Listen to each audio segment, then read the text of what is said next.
Guys আজকে মানের ভর্তা খাবো। তো সরিষা আর কিছু সয়াবিন তেল আর এই যে রসুন কুচি ভেজে নেব। এরপরে ফ্রোজেন করে রাখা পেঁয়াজ কুচি দিলাম। এইভাবে আদা ভাজা করব।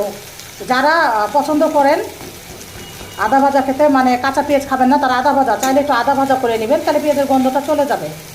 তো যাই হোক, আজকে মানের ভর্তা করব। আর মানালা বলেছে খুব মজার মান, যদি মুখ চুলকায় গায়ে তাহলে 3.5 হাত লাফাবো, কি বলেন?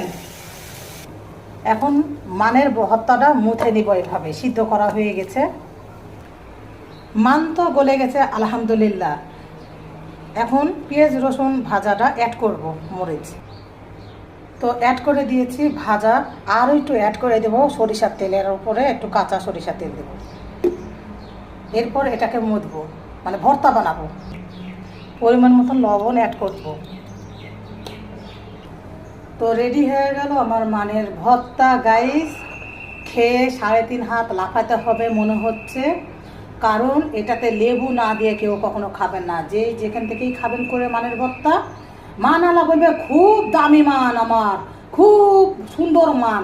কিন্তু আপনারা বিশ্বাস না করে করবেন কি, লেবু টিপে দিবেন, রসুন বেশি করে দিবেন, দিয়ে মানের ভর্তা খাবেন, তাহলে আর 3.5 হাত লাফাতে হবে না।